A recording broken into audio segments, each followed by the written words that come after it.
Let's take another time out for another TikTok. All right. I like this. I'm going to lean over. There we go. Would you like to have an encounter with God today?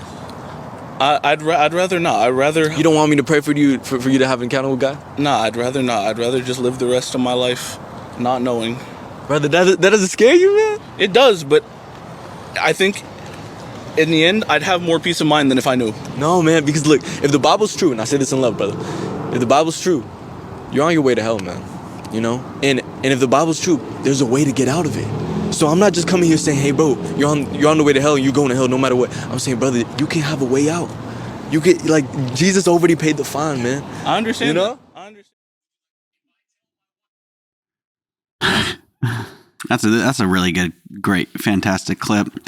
That's a clip of obviously a street preacher. What would we used to call that back in the day? I don't know. He's just a missionary, street missionary. Street missionary work, basically talking to what looks like a student, asking him if he could like pray for him so that he could have a revelation by God, and the student's like, please no, please don't do that. And he's like, why? You're gonna go to hell if you don't, pretty much. And then the student's like, yeah, I'll take my chances, pretty much. And it's like, just please stop, please don't. And the guy's like, but you don't get. I have the answers though. Yeah, there's a lot of does it trigger you? It triggers me, one, because if I were the evangelical way I was being raised back when we were kids in the early 2000s or whatever, now this is probably what I would be wanting to do, is get a microphone and start trying to go on the streets. Like, you have like a Christian podcast and you'd be out there on the street. Like, we got to save people because that's what we were taught to do. And these are popular TikTok. They have like 56,000 upvotes, right? Like, and so there's like this huge, very strong evangelical Christian world out there. And I think everyone knows that, but super triggering. So this guy is immediately like, he's standing outside of a college or something, right? Already, we all know what that experience is like, where you're like walking into a movie theater and there's a person holding a clipboard. You will burn in hell. Even just like trying to raise money. They're like, excuse me, can I get, walking out of like a store, right? Give me like 2 minutes of your time? And you feel like, I gotta let them talk. Yeah. You kind of get trapped in, right? It's like a and so it's an effective way to get people's attention. Yeah. People feel like they have to listen to you. Yeah. One of the things I noticed, like just the energy of the guy holding the mic, doing the preaching, he seems so non-genuine. And I know that it's me just being subjective and judging the way I see it. But the guy who he's talking to seems legitimately scared. Yeah. Like, he's honestly like, please don't. Hey, please don't. I feel like you're putting a lot of pressure on me to answer this. So I'm going to tell you, I don't actually want to know I don't want to know the answer. I don't even want to participate. I don't want the answer. And he goes, well, this answer is going to save you from going to hell. And he's like, right, maybe, but I'd rather just take my chances by not knowing. So he's like deliberately being like, I'd rather be ignorant from what you're about to tell me than find out the truth. Yeah. I don't even care.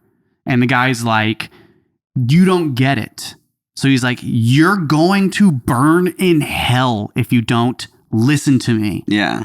And this guy has like no real genuine emotions, but that's what he's doing. Yeah. He's forcing this person who's already vulnerable, insecure, scared, right? Who's like, maybe I am going to burn in hell. I don't know. Just let me go. And it's like, and this guy's like, this got this more energy like in his face. And he's like, here's the deal, man. I'm not telling you that you're going to burn in hell right now. What I'm telling you that is, if you don't listen to me, you're going to burn in hell. Yeah. It's like, and I have the answers. Whoa, dude. That's like a washing machine. Yeah. It's like, yeah.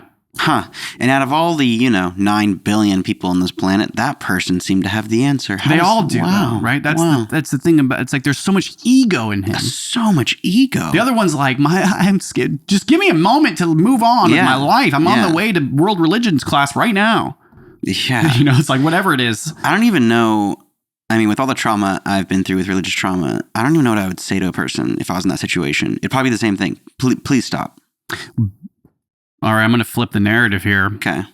Have you ever been that person? Different times.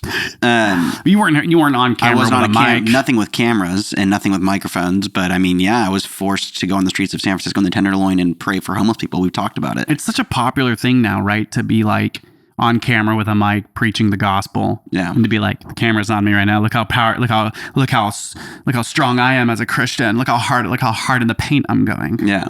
It's like, this is my move. It's like clout, Christian clout.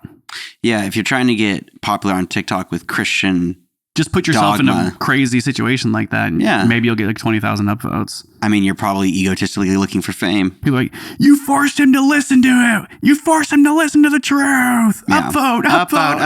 This is the truth. This is the truth. But then the first TikTok we watched, it was like, you're an idiot. Upvote. It's crazy. It's crazy out there. Yeah. Anyways, we feel for the dude on the other side. We also know what it's like to be, we were so young, but yeah, I do remember not having the knowledge that I do now, feeling like I was obligated to share the truth and by doing something that was empowering to put myself in this. Hey, I know you don't want to listen to me right now, but if you let me just get through this, I will feel so strong as a Christian. Yeah, me. It's not about you. It's about me. I have the answers. And they just like stand there awkwardly and they're like, thank you. I'll take your pamphlet. And they walk away and I'm like, got one. Yes. Yes. Hey, Pastor, did you see what I did? Dad! Are you proud of me, Dad? Dad! See how now you know why we have trauma. Yeah.